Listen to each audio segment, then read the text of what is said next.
Hello, everyone, and welcome back to another episode of The Next. I am your host, Mike Walker, and today we're going to dive into the subject of how to build innovation districts. And today we're going to be speaking with David Adams.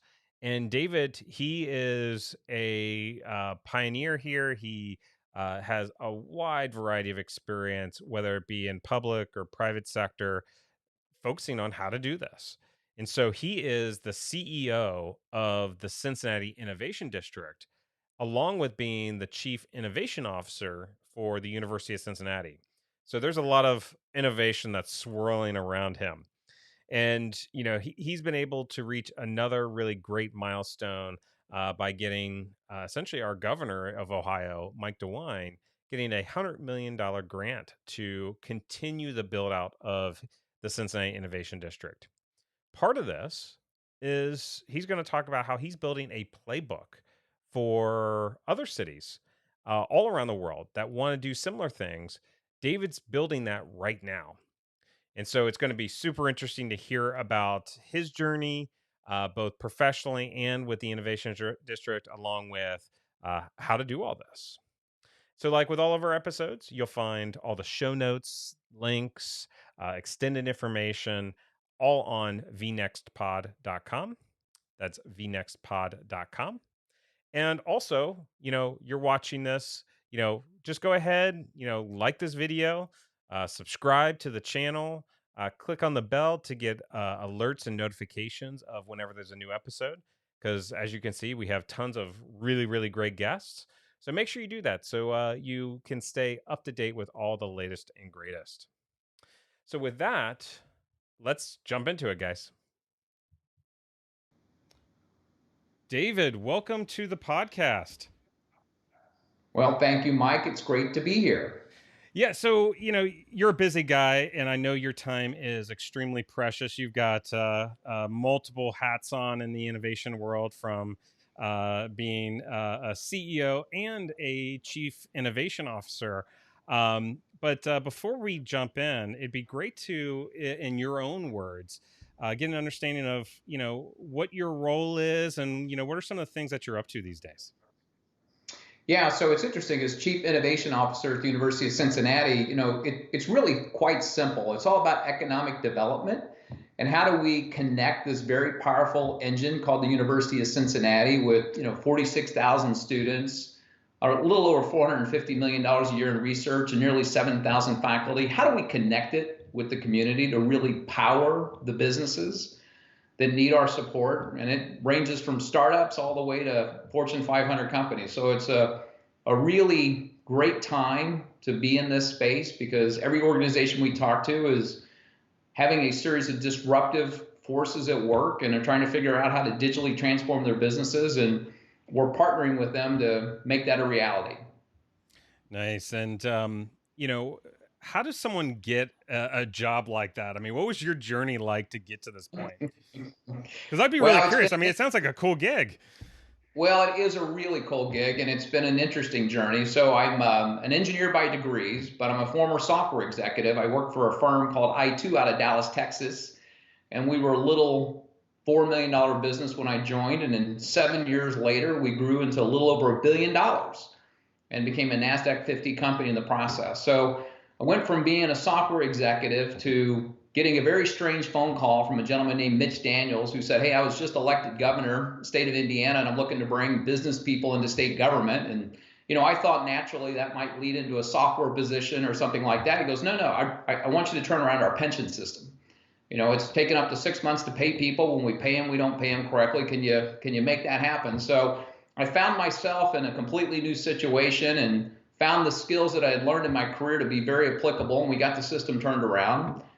And then I got another strange phone call from a gentleman at my alma mater and said, "Hey, you're a former engineering student here. We'd love you to come back and be part of the advisory board. But as importantly, would you be interested in helping to create an innovation ecosystem?" Not really knowing what that was, I elected to go down and do a little bit more due diligence, ended up taking a position there. But then very shortly after that, he indicated he was going to become president at the University of Cincinnati. So I shortly joined him, and I've been here now for 3 years. But again, I think it's really combining, everything that I've learned in the last 30 and really applying it and helping to translate business needs into things that universities can understand and vice versa, and really kind of being that translator to make those connections happen. Right. And I'm sure the context shift is a bit different. I know that while I've never jumped into the world of academia as deep as you have, I did make a similar jump. I went from kind of a consultative, high tech type of role, moving into being an analyst, and for a company like Gartner. And it was a very different feel. It was a very different way of doing things. I liked it. I loved it. It was a different type of challenge from a different angle. But for you, did you find going from those different sectors, going to academia, did you find that to be different at all? And if so, how was it different and how did you adjust? Well, I think there's a set of core skills that I think you learn whether you're in business or in public service or now in higher education that serve you well. And part of that is problem solving skills, the ability to ask questions and to understand how you solve those problems. And I think that's applicable whether you're in higher ed or candidly any industry. And that's served me well and serving me well here.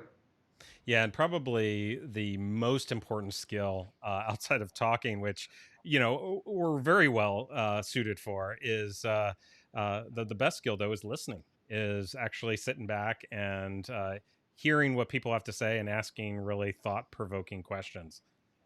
Well, that's how we all learn, Right. right? You know. So for folks that may not know you or even do know you, I sometimes ask this of folks that kind of see what they say, but for you, maybe tell us a little something about you that folks might not know about you.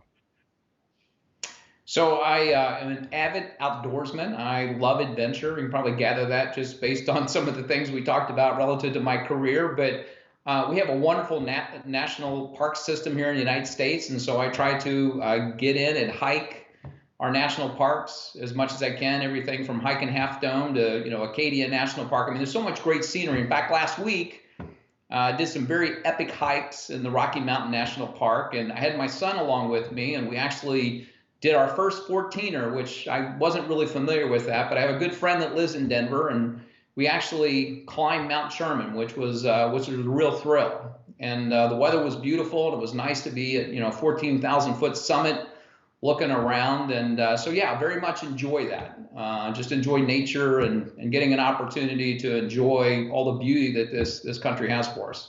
Now, I have to ask because we are in the innovation world. Do you go completely old school as you go on your hikes, or do you bring some tech with you? Well, there's always a little bit of technology because having GPS and understanding when you're in off road. But outside of that, this is still very old school. Got the hiking boots, got the hiking packs, the poles. Right. Really get out there and go explore. As much as possible. Try to get into places that most vacationers wouldn't travel. That's always a great experience for me, and to be places that it's a little quieter than all the crowds. But yeah, just enjoy it in general. Nice. Well, that's awesome. And yeah, I love the outdoors as well. And yeah, try to do it as much as possible, from the water to hiking as well. Living in Seattle, Washington for so many years, you kind of have to be a hiker or they just don't let you in the state. Um, but And you've got Olympic National Park there too, which yeah. is absolutely gorgeous. So Yeah, and the world's or the US's only temperate rainforest as well, which is yeah, pretty darn cool. So if you haven't had a chance to go out there, it's really cool to see that whole ecosystem on display. it is beautiful. Yeah. But outside of all that, we're here to talk about innovation. And oftentimes, what I find whenever I talk to innovation leaders, innovation usually means something unique to them. And oftentimes, whenever I think about innovation, I think of it as more art than science. And so, for you, how do you think about innovation? What does it mean to you? It's interesting. Innovation is one of those words that I think candidly is overused. People think about innovation relative to startups, or they think Right. about innovation as some new idea or new product. The world we live in today, innovation is really table stakes. It's everything that we do. I mean, our businesses today, whether you're in higher ed or you're in a for-profit business, we're constantly being innovated, if you will. So what's changed? Why is this word really, come to the forefront of something we talk about every day? It's the pace of change. The speed at which the world is changing around us continues to increase. It took about 50 years, I think, for 50 million people to start using the telephone. Right. If you take a look at those 50 million people, it only took 7 years to connect to the internet. And so if you think about all the connections that are taking place on the internet and just the speed and information transfer, it's put a lot of pressure on all of us. Whether you're a business, whether you're in higher education, whether you're not for profit, or even us as individuals to stay up to pace, if you will, or try to at least keep it pace. It's required us to rethink things in different ways. And for me, innovation is just at the core. It's a table stake, if you will, at the core of everything we do.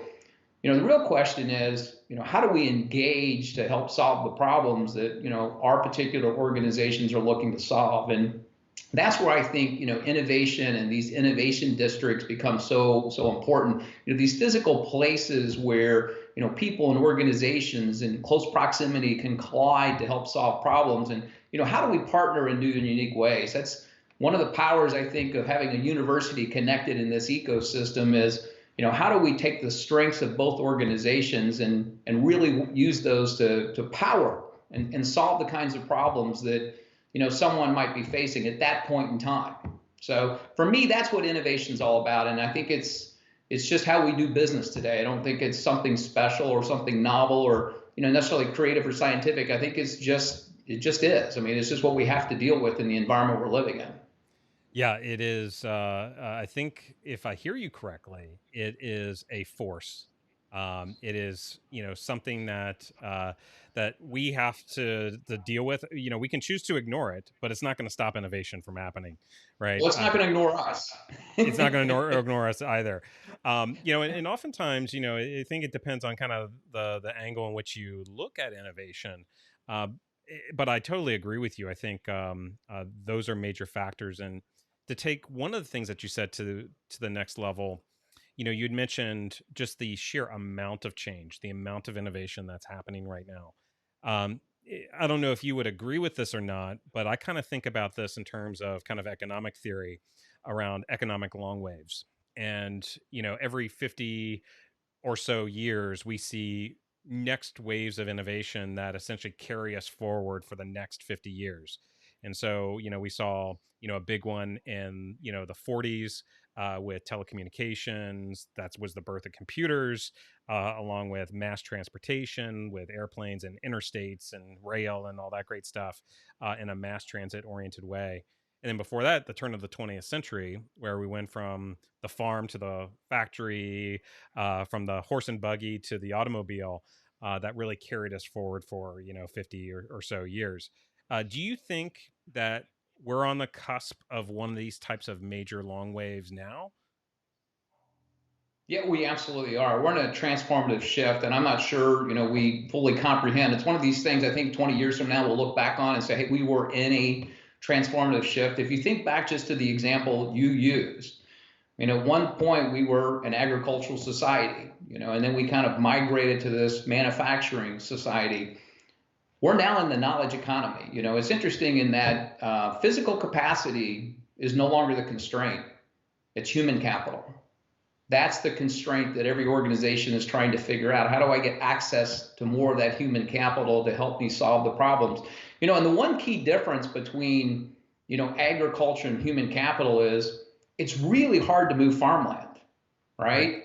But people can live wherever they want. And so you've got this environment now where people are choosing and selecting cities where they believe they can be, in these environments that take advantage of their mind and can be around others and other opportunities.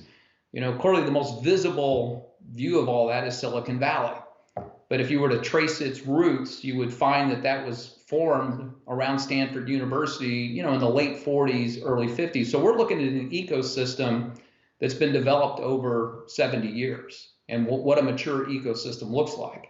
But you're absolutely right. We're in this transformative phase right now. And, I don't know that we fully appreciate it, but, if you and I could transport ourselves back in time to the 1800s, 1900s, we were in that transition as well, and probably didn't fully appreciate what was going on as it was occurring. Yeah, I'm just waiting for the day in the next 10 to 15 years where either my kids or my grandkids say something to me along the lines of, "Dad, I can't believe you drove your own car. What were you thinking? Who does that?" Very similar to, I'm sure, what the kids ask their grandparents and parents, going from the About horse and horses. buggy Absolutely. to a car, right? Yeah, absolutely. Now you've been in innovation for quite a while now, and I think it's important also to understand. So, how do you think about innovation, but also what do you think are some of the more important takeaways that you've learned from your journey in the innovation world? Well, if you think about how we used to plan our businesses, and a lot of businesses still get planned this way, we like to think of things in terms of, at least when I started my career, a 5-year plan, a 10-year plan. You hear about businesses today having a 1-month plan. Right. I think we have to recognize that, we live in a world where speed, agility, and adaptability are paramount to how I run my operation, whether it's a startup or it's a fully mature organization. And these are challenging things to do. Culturally, these are challenging things to do organizationally. But we live in this world where those three components will define my ability to really react to the market as it continues to change. And so when I think about innovation, I think about things I've learned. I mean, this world means that, us as leaders, we have to continue to adapt as well, and to, modify how we run our operations and be willing to experiment, hopefully based on data and using data, at our fingertips, but be willing to experiment and to quickly experiment and learn from those experiments. And as we have success with certain things, grow those very quickly. And as things, as I always say, when we're digging a hole and we've decided it's not the right hole to dig, we don't bring in bigger equipment. Right. We cover up the hole. We've got to be willing to admit that some things aren't going to work. But I think we live in this new environment now that, this ability to be agile, this ability to adapt and to move quickly become really, really important. And any point there's friction in the process really is a competitive disadvantage for what I'm trying to do. And I think that's really important in the world of innovation as well. We can't do it all. How do we partner in new and unique ways to really leverage the strengths of multiple parties to actually accomplish a goal? Yeah, and people that are listening to this podcast, they've probably heard me say this a number of times, but kind of the key mantra that I think of is you have to be comfortable being uncomfortable, which means things are always going to change, and you have to expect that change, and not rest on your laurels, and really embrace that fluidity of your business. And that sounds like the heart and the essence of what you're saying, David. Yeah, I think you're hitting exactly on the core. I mean, we're all uncomfortable because, again, the pace at which things are changing in our own lives. If you think about how much time you have to spend just trying to keep up to speed on a daily basis, it's ever increasing. So, it used to be I could master a subject. Today's environment really is I'm going to have a core strength, but I'm going to look to others who have core strengths, and we're going to need to combine those to actually have a much more powerful statement in the marketplace. And to me, that's been also the real power of these, what's typically referred to by Brookings as innovation districts, these places where you can actually bring organizations together to collaborate. Yeah. Because we know that density still matters, and the ability for you and I to have that serendipitous conversation and maybe have an interesting outcome become really important. And so it's just forcing us globally to think about how we connect, in different ways, and how do we do it quickly. And some of those relationships will last for a little bit of time. Some of those relationships will be long-standing. The example I always like to give you, think about how a movie gets made. We bring together the best actors, the best directors, the set designers. We bring all these parties together to accomplish a goal. But once that goal is achieved, those parties disperse and go on to the next project. not in a dissimilar way. If you think about companies today or organizations, how do we partner in new and unique ways to actually accomplish something meaningful? And that may have a long-term benefit, might have a short-term benefit, but we've got to recognize that, we can't master everything in the environment that we live in. And I think this, being uncomfortable. Thomas Friedman, I think, he did a really nice job, and thank you for being late, and that he talks about, this discomfort. And he said, we really have kind of crossed that threshold where the amount of information, our ability to absorb it, there's just no way to do that in today's world. So I like we've got to be comfortable with being uncomfortable. I think it's a good way to look at it. Yeah, and it kind of grounds you, right, on what to expect. Listen, we all know that, we would love to be able to say, yeah, we've mastered this and we can hit the cruise control button for a little while. But unfortunately, right now, we don't have that luxury. And just expect that it could be painful at times, can be extremely exciting at times, completely daunting at times, be the underdog at times. But you just need to expect that it's may not be a comfortable ride going That's forward. right. That's right. So And you'd it's probably mentioned, not going to be. right. So you'd mentioned this notion of innovation districts. Uh, Maybe, for folks that aren't familiar with innovation districts, uh, maybe give us an idea of what you mean by an innovation district. How is that similar or dissimilar from another term that's used in the industry, like an innovation hub? And, kind of relating that back to what companies do versus nonprofits do, et cetera. Maybe kind of give us kind of the full spectrum on what that is. Yeah, so if you think about what's happening, in our country, and candidly, you can look at this around the globe, but you're seeing a migration occur. People are moving from rural communities; they're moving to big cities. Now, COVID-19 has impacted some of that, but people are migrating to these cities. But if you look around and see where they're not migrating randomly. Right. People are typically migrating to cities that have Carnegie Level One research institutions or a medical research institution. And you might ask, well, why are people doing that? Um, they're migrating because if you think about what we talked about a little bit ago about this knowledge economy, I want to be able to take my skills and I want to work with others to be able to solve problems. Research institutions have been good places where a lot of that kind of thinking has been going on for a long time. And what you're seeing is companies are starting to migrate towards those research institutions as well. So Brookings, came out with a term after doing lots and lots of research on this. They came up with a term called innovation districts to define these places that are anchored typically by a university research system or a healthcare research system. And again, there are great examples of this all over North America. If you look at Silicon Valley, as we discussed, the roots of that were connected to Stanford University, and you see something that has really grown over 70 years into a massive ecosystem. If you and I were to go to Atlanta, we'd see Tech Square, connected to Georgia Tech, and you'd see a variety of different businesses there. Everybody's got different monikers for this. If we were to go to Toronto, we would see something called Mars that is connected to the University of Toronto. And you start to look at this and say, well, why are they connected to these research institutions? Well, go back to what we talked about in this knowledge economy where human capital is the critical element that I'm trying to get access to. What do universities produce? They produce graduates, in terms of students and the ability to help fuel these companies. They produce research, so there's an opportunity for companies to connect with these faculty researchers and get new knowledge and work to solve problems. But the other piece we talked about is educational. You and I need to continue to stay up to date in terms of the changing landscape. Well, guess what? Institutions of higher education are great resources to continue to provide educational aspects. So there's these ecosystems that have developed, and many of these are mature.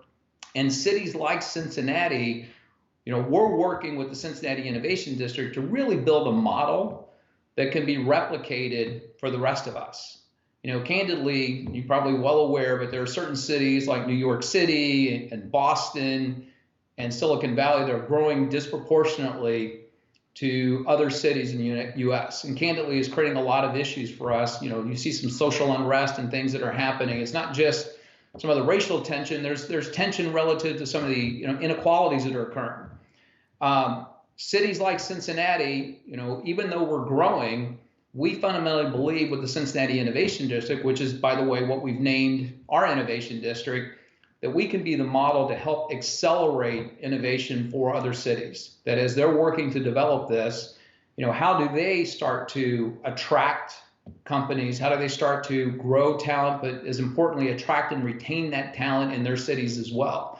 And so, there's a real emphasis right now for us to help create that blueprint that can be replicated throughout North America. Because candidly, we're all in this together, Right. in terms of being able to make this happen.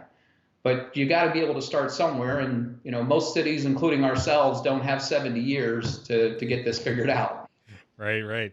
Yeah, and I mean, there's real life examples of this as well. I mean, you look at Austin as an example, and rewind the clock, 10, 15 years, while there always has been some innovation there, innovation has exploded in that city just over the past decade.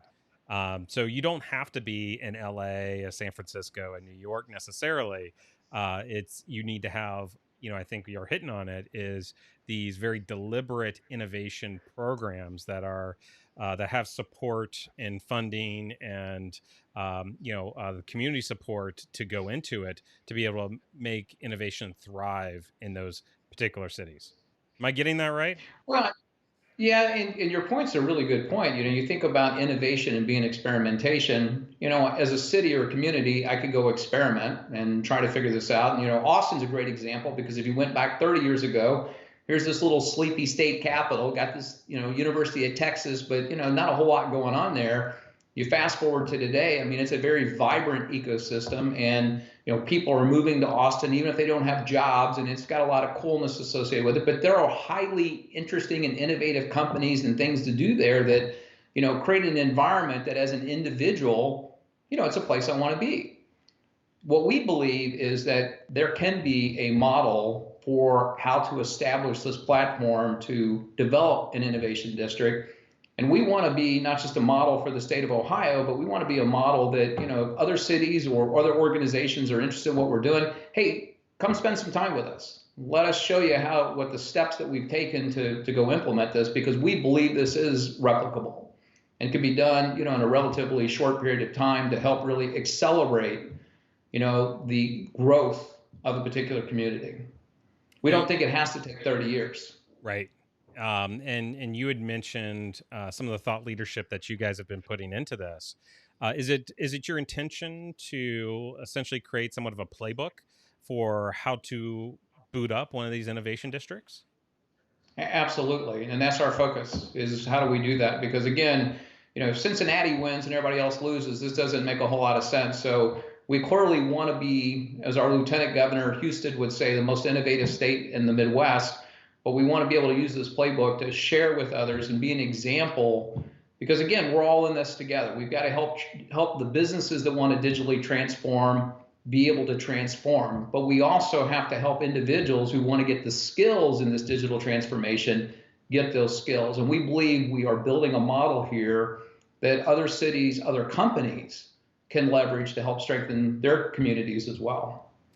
And when you think about innovation districts that are highly successful, what cities do you think of that have these really robust innovation districts, and what do you think that they do that's special and unique that got them there? Yeah, so a lot of this, I would just tell you overall, I think has just been serendipitous. I think it's just happened. I don't think necessarily there's been a playbook. Doesn't make it good or bad, but as we talked about, Silicon Valley is probably the best known of all innovation districts. You've got Pittsburgh, which I think is similar in size to a lot of cities throughout the U.S. But you got the Pittsburgh Innovation District that's really anchored by Carnegie Mellon, University of Pittsburgh, and the University of Pittsburgh Medical Center. I mentioned Atlanta and the work going on at Tech Square. You've got U City in Philadelphia. I mean, I think these are all really good examples. You've got Kendall Square up in Boston, connected to MIT. They're all very different, but in each one of those cases, they are anchored, as we talked about previously, they're anchored by a major research institution. And they've created the infrastructure, the placemaking, if you will, to have an environment that's truly this live, work, learn, and play kind of place where people can collaborate on multiple different levels. Organizations can get together, and you're starting to see companies like Amazon and others, name locations where they're setting up offices to get access to this talent. I mean, they're diversifying their portfolios, not unlike we diversify our own financial portfolios, right? And Right. they're seeking cities where they can get access to this human capital. And we're going to see more of this. But what's really important is that the cities that don't register on a daily basis with these organizations, that they understand that the human capital is there and there are places for them to, physically connect, with these universities to be able to get access to what they're seeking to solve as well, which we think is really critical. So I think when I look at these innovation districts, they've been more serendipitous and have just kind of happened, which is great. But I think, again, for the rest of us, getting a playbook here that we can work from to kind of help accelerate this is going to be good, not just for our own cities, but it's going to be good for the nation as a whole. Yeah. No, I agree. And, I think, there's a lot of thought leadership that's actually coming out of Ohio around the space. I mean, you've got Columbus, Ohio, that won the Paul Allen grant for smart cities, as an example. And one of the core outputs for them to win that grant was actually to build a playbook for all other cities that want to become smart cities. And some of the things that they're doing is building, like advisory councils and what have you, to help, be more inclusive in creating that playbook. Do you have Yeah. something similar for this initiative where you're bringing in other city leaders and innovators to contribute to the playbook? Or is this primarily incubating within Cincinnati and then bringing people in? So a couple of different things. So the governor and lieutenant governor on March 6th this year announced the Cincinnati Innovation District and are infusing $100 million into the Cincinnati Innovation District to help us accelerate, STEM talent, research, and placemaking for the sole purpose of having this be the blueprint for the state of Ohio. But one of the things that I think is really important is we started off this conversation with ask a lot of questions. So I spend a lot of time talking to my cohorts, in places like Atlanta, Toronto, and Pittsburgh.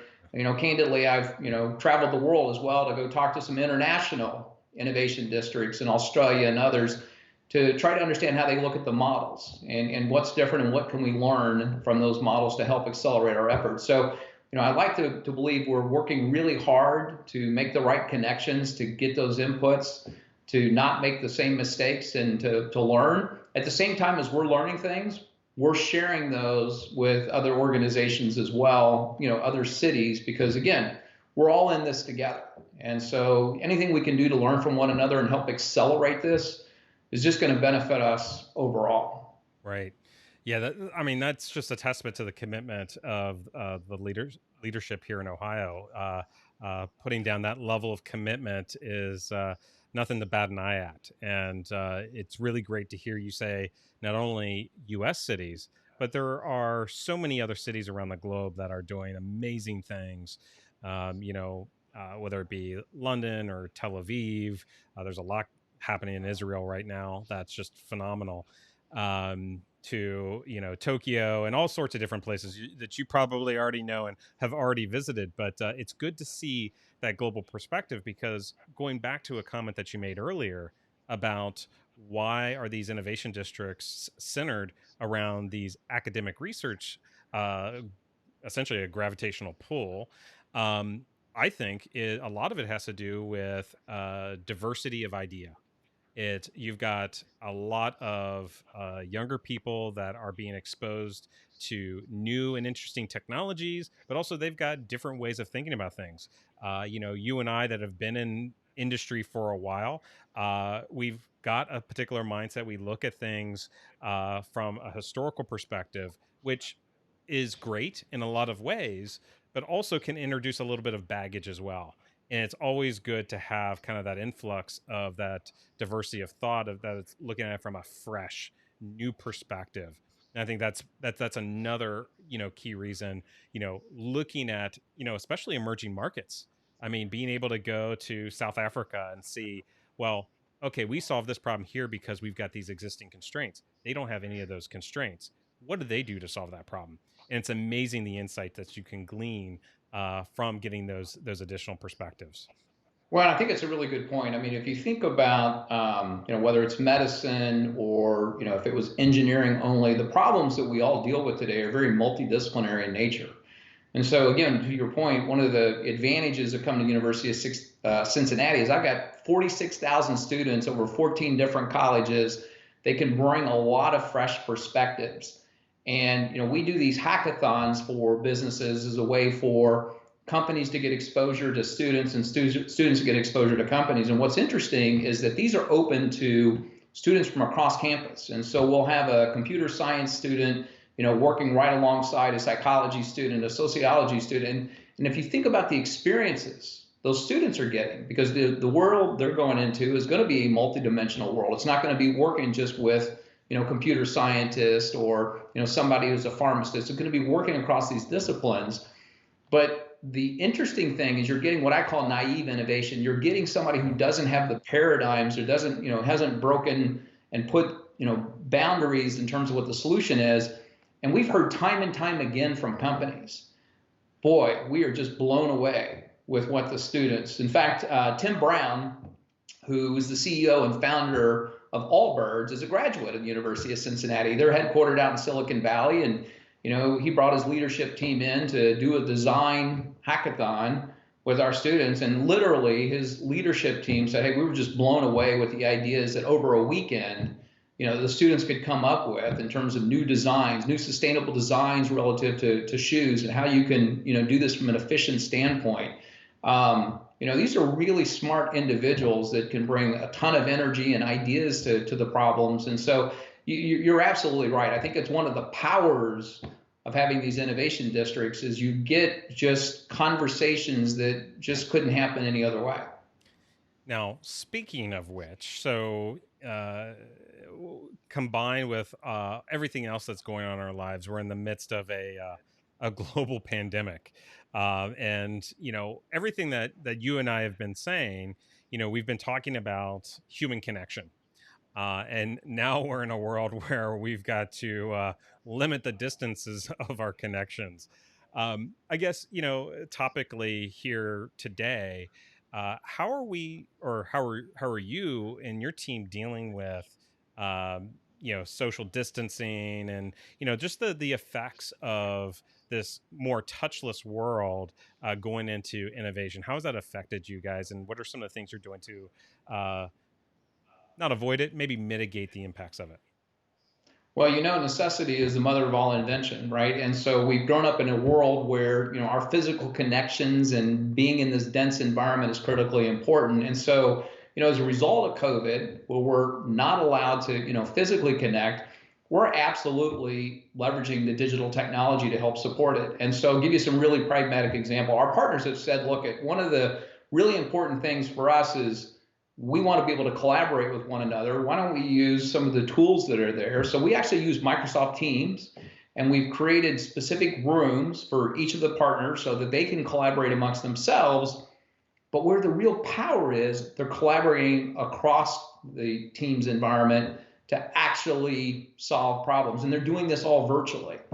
One of our partner companies, to give you another example, came to us and said, look, we really like, connecting with the students in person, but we realize that's a hard thing to do. Is there a way for us to set up a virtual environment to do this? So again, we set up an environment where the company's executives came to the table and were able to, talk about the problems they're working on, their areas of expertise, and we invited a whole bunch of students. And this company is Kroger. And it was interesting. We heard from students and says, gosh, I never realized all the digital things that Kroger is doing.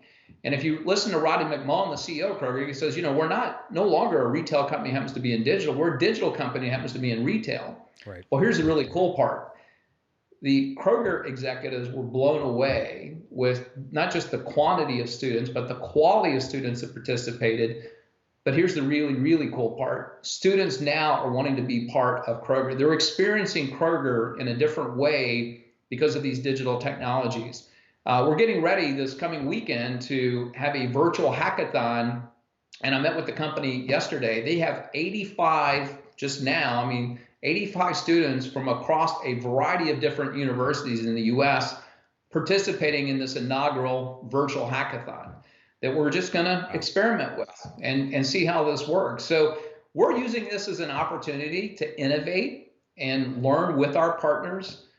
How do we collaborate in new and different ways? And we firmly believe that we will be back together, but believe we're going to be back together in a different way. Right. We think we'll have a physical environment, but we very much believe we're going to have a digital environment moving forward as well. And it's really this always on environment that is going to be the real power to be able to collaborate. And so we're learning together, which is a lot of fun. So we're using it again as an opportunity to reinvent how we think about things. And we've got a great set of partners that are working with us to bring this to life. Yeah, and I love the little plug there for Microsoft. I will definitely keep the Microsoft corporate gods happy there. But you're right. I mean, the phrase "never let a good crisis go to waste." Embrace it. There are definitely tools and approaches we can use in existing, but also new ways. And whether it's Teams or Zoom or what have you, we've got the tools. I think now it's is how do we leverage these tools in maybe even new and interesting ways. I can tell you that prior to the pandemic, customers say, "Look, full stop, it has to be on site. If we're going to do things like this, there's just no question. Wouldn't bat an eye." But now that people have had a taste of kind of the digital approach, they're not quite sold on everything must go digital because, and honestly, I don't think everything should go digital. But I think that people are now kind of, since they've been forced to go down this path and get a taste of it, they're like, oh, yeah, we should have considered this a long, long time ago. Why didn't we do this earlier? Has been a common sentiment. I don't know if you've seen that as well. Well, I have, and it's interesting. We're social animals. As humans, we want to be around other people. And I say, we live in cities for one key reason. We like to be around other people. So, we firmly believe, just as you described, we're going to come back together. We don't think that's going to change. But at the same time, using this as an opportunity to explore leveraging these tools in new and interesting ways, I think is going to provide us the and part of the conversation, not an or part of the conversation. No, absolutely. So we were just talking about how to leverage this digital technology, and how human beings are still analog in nature, and we still like to be social, but there's going to be, that will be complemented with digital in a meaningful way going forward. I truly believe, like you, that will be the case. Um, Yeah. Now, what I'd like to do is I want to talk more about the specifics around the Cincinnati Innovation District and kind of your journey there, and you know, um, how did this get established? Why did it get established? What were some of the key milestones along that journey? Maybe walk us through a little bit about what's that journey today, because I think we jumped. A few chapters into the story, and I want to make sure people fully appreciate the journey you've been on so far. So I've been at the University of Cincinnati now for just a little over 3 years. And, our president recognized that this economic engine called the University of Cincinnati, we really didn't have a way to connect with the community. So one, he created the Office of Innovation. I'm the university's first ever Chief Innovation Officer. So I report directly to him to support this effort. But we needed a place. We needed a place where companies could connect with us. So he said, "Hey, we've got an old Sears building. It was built in 1929."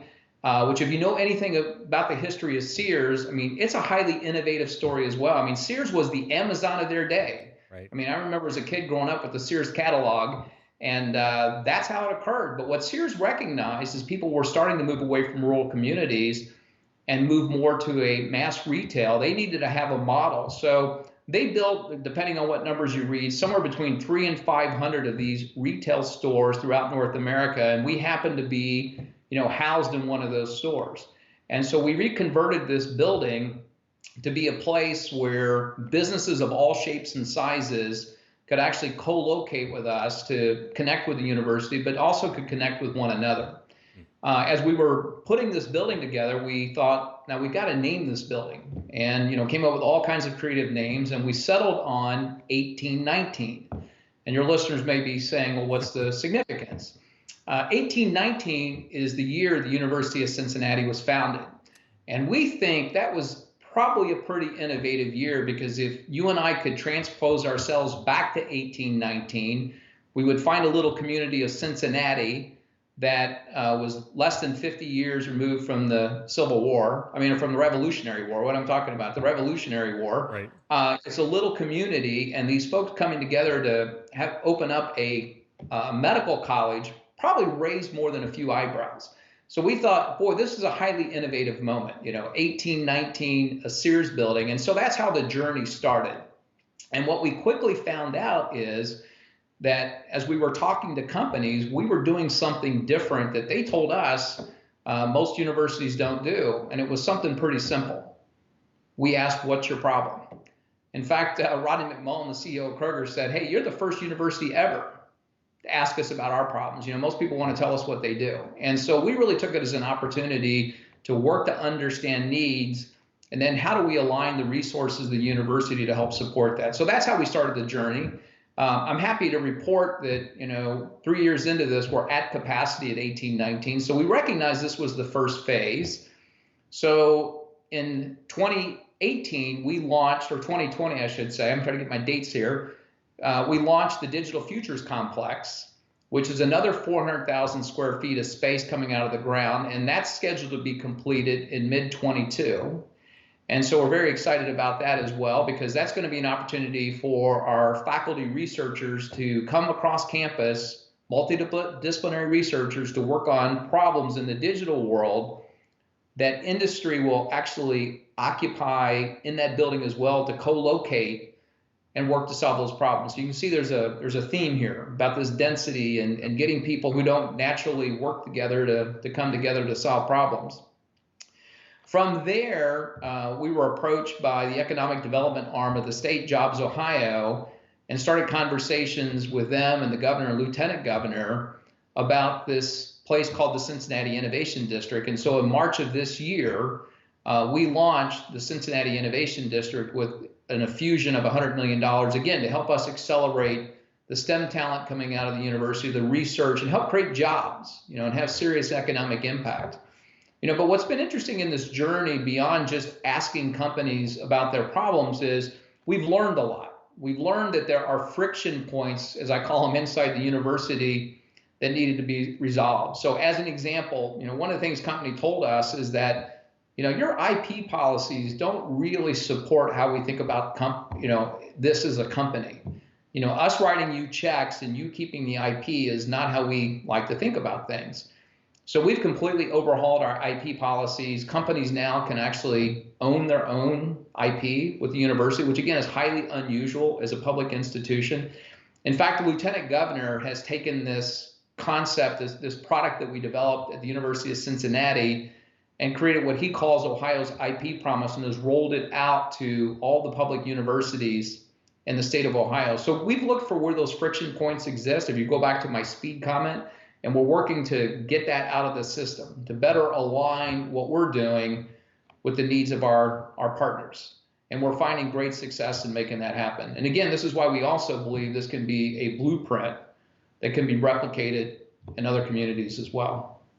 Well, yeah, just with that one comment that you made around intellectual property, that is such a linchpin in so many innovation efforts, whether it be just having an initial conversation. I mean, it doesn't even have to be we've gone into any sort of depth and build anything, but just approaching another organization. Data rights and intellectual property is usually a huge sticking point. And, I haven't heard of many, or if any, universities that have quite tackled that IP challenge head on like you guys have with the Innovation District, because I'll tell you, if there's a good way to shut down any innovation conversation, that's to bring in the lawyers that are talking about their IP rights and MOU agreements and all that great stuff. And I'm sure you've been well down that road before. Well, Mike, if I may add to that, the other piece of this is our students and our faculty. Yeah. Students for a long time walked around campus and said, hey, if I build something, who gets to own it? We're very clear with students today. One, you own your own IP. We also have a policy here with our faculty that you have exclusive rights to your IP. What's our whole purpose for doing this? Let us get this out into the marketplace as quickly as possible and let the market decide if there's value. If there's value, we'll work with you in terms of what the terms of the agreement. It's very different than the way universities have thought about it. What's been the net result?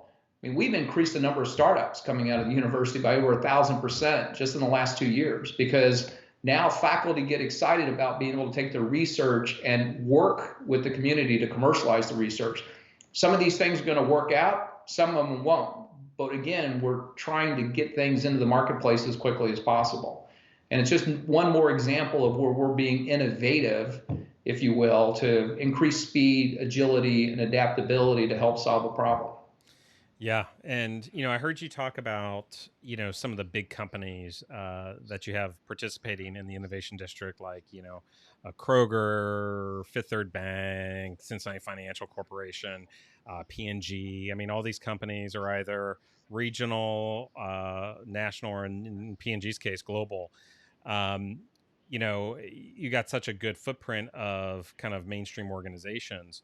I'm wondering, what other sort of participation do you have coming into this? Do you have VC participation in this?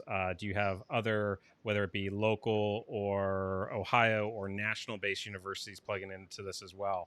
Who are some of the other participants you have swirling in this innovation district? Yeah, so what's really fun about this is we've got a lot of different participants from a lot of different areas. So we've got a group called Cincy Tech, which is the state's entrepreneurial service provider to help bring capital and resources to startups. They're headquartered within the Cincinnati Innovation District. The Hillman Accelerator, which focuses on underrepresented groups throughout the nation in the tech center. Candace has set up the Hillman organization. It is headquartered inside 1819 within our Cincinnati Innovation District. One of the things that we learned, Mike, in this process, we've got this thing called a venture lab that it's a 7-week process that we can put companies or individuals through. We felt like we had got that process working pretty well. We opened it up to universities in our region as well. So Wright State University, University of Dayton, Xavier, and Cincinnati State are all participating in that as well. And we want to continue, just like I said earlier about being a blueprint. How do we become a model that connects the community and leverages the strengths of all of our organizations, candidly, to make us stronger as a community? So that's another example of where we're bringing in partners that you think normally wouldn't play together. How do we leverage our strengths with some of the things they're doing to actually help them become stronger as well? No, that's phenomenal, and I'm really pleased to hear you say that, because innovation really requires open participation and inclusiveness. So it sounds like you're ticking all of those boxes. So you're doing some great innovation work now. I know this question, it might seem like it's maybe picking like a favorite kid or something, but if there was a couple innovations that came out of 1819 or the Innovation District, what would be a couple things that come to mind for you that you're like, oh wow, yeah, I'm really proud that these things came out of this program? What I'm very, proud of is the fact that we've got a set of partners here that want to collaborate and connect to be able to solve their problems. And I mean that, to me, that's an innovation. These are organizations that don't normally, even though they're in the same city or the same region, don't normally talk to one another. So the fact that we've now created an environment where they can connect to solve problems of mutual interest, to me, that's a major win. That's a major win for us as a community. truly being able to connect the power of our university with the community to strengthen the community, to me, is an innovative moment. Now, that may not look like, the next new product or the new service, but it illustrates to me that, we're making a difference. We're helping to have a stronger Cincinnati, a stronger region as a result of being able to connect these things. And so all of those things, when I look at it, aren't quote unquote, new products or, new processes, but they're finding ways to, connect and solve problems that otherwise just weren't possible. It wasn't possible to do. And I think it's something we, as a community, as a university, as a state, can all be very proud of, is that we are building something here that's going to be sustainable for the long term. And I think that's probably most important. Now, and I think that's I agree with you. I think that's a phenomenal and a fantastic achievement. And I guess for folks that are listening that might be asking themselves the question, well, why Cincinnati? I guess for you, and excluding the great leadership that is driving this, but what in your mind is the X factor for Cincinnati as a place that people should really go to innovate? Yeah, so I think one of the things that, and I could say this on a broad basis about the Midwest in general, but we almost have that, what I call blue collar, white collar mentality, that we're going to roll our sleeves up and get things done. And I think one of the real advantages of our community and what we're working to build here is, one, we listen, but we're going to work hard to deliver. And so, we're not in a situation where, company comes in here and, you're the thousandth company to come in, stand in line, and maybe you'll get to talk to one of our faculty or one of our grad students. We're really going to do everything in our power to help you get what you need to solve your problem. One is graduate talent. We're going to work hard there to get, students involved, early and often in your organization. But we're also going to help you get experienced hires and help recruit those to Cincinnati as well, into this ecosystem we're building. So I think that's the X factor. I think, one, we're logistically placed in a very nice location. I think being at the heart of the Midwest, we can get access to a lot of things. But I do think this what I call grit, this ability to kind of roll our sleeves up and solve problems, is, I think, again, one of the reasons why we filled up so quickly. And I think it's one of the reasons why we have companies that want to continue to engage and work with us, because we're going to listen. We're going to help them digitally transform into the organization they want to be. And we firmly believe if it makes them stronger, it's going to make us stronger. Right. I mean, it's truly a win-win in a very real way. Yeah, and I think you're a good person to be able to ask that question too, because you're not a Cincinnati native, right? And That's correct. you've been in lots of different places. While I grew up in Cincinnati a long, long time ago, I've been all over the country, and I think that I would agree with everything that you said, and I would add another dimension to this.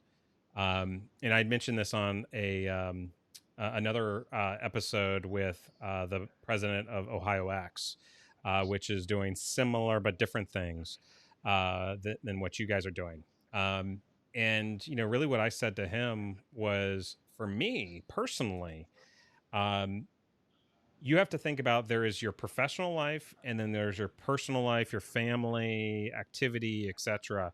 And oftentimes we have to sacrifice. If I want to go to New York City and I've got a family, that can be tough.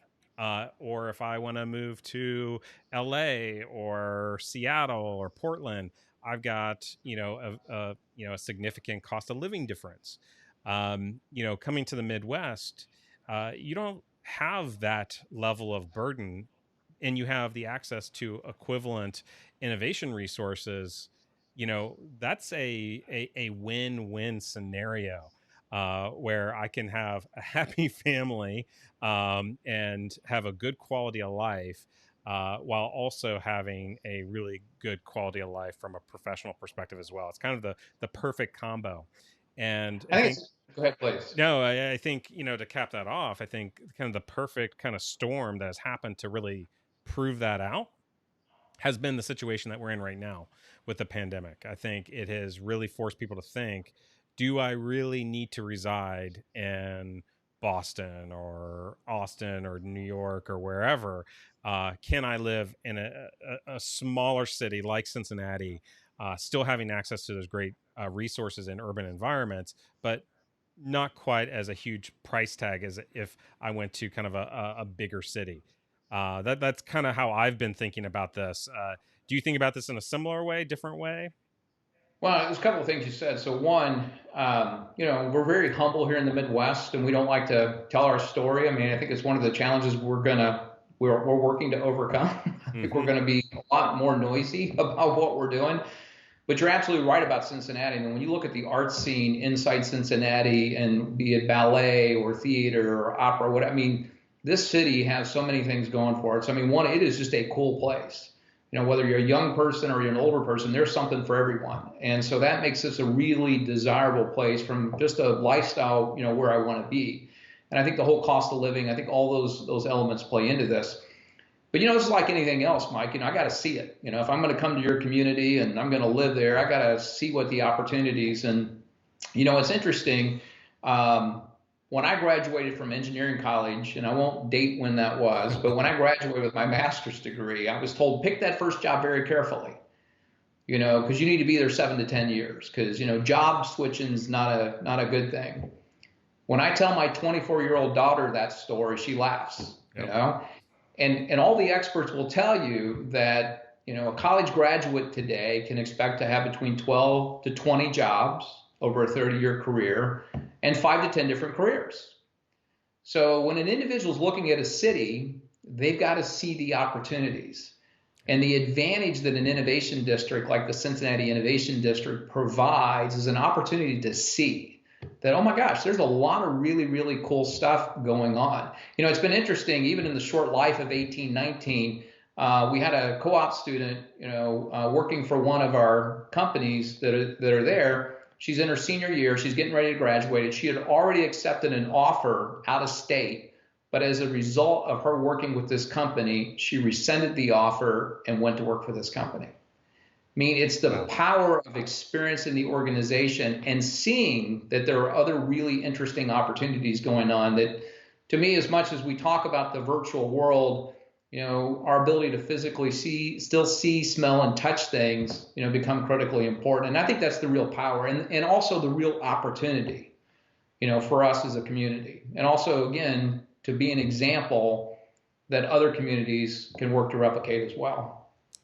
Yeah, completely agree. And I go back to human beings are analog trying to live in a digital world, as best as we can.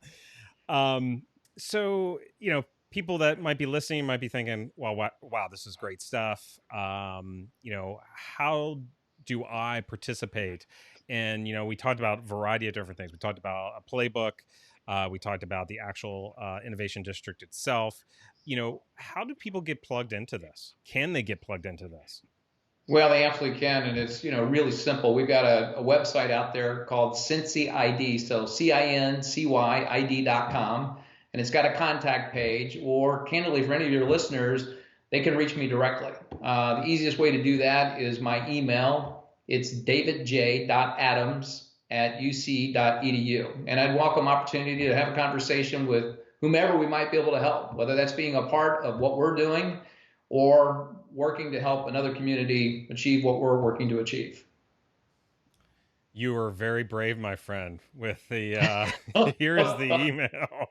Um, so so we've talked about a lot on this episode, and if there were a couple things you would want people to really take away from our conversation, what would that be?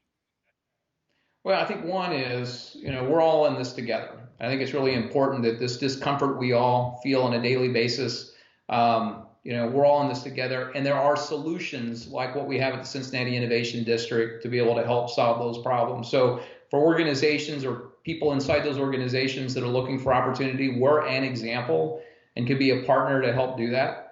For listeners who might be community leaders or other universities or other innovation leaders looking to do this, we believe, again, we've created a model that can be replicated by other cities and can help make you competitive with these other landscapes that exist out there. And so I think those are a couple of key points. The world has changed and has been changing for some time and will only continue to accelerate. And I think you said something early on in our conversation is get comfortable with being uncomfortable. I think that's the nature of where we're at. But as long as we learn to partner and collaborate in new ways, I think we'll be just fine. Even in COVID, we'll be just fine. We'll be just fine. No, Yeah. I think that is a perfect way to send us off. And, David, I really appreciate you taking the time with us here today. I know you're a busy, busy guy. There's a lot going on. So I definitely appreciate and respect that you decided to speak to us today. Mike, that's very kind of you. Thanks for the opportunity. All right, David, thank you.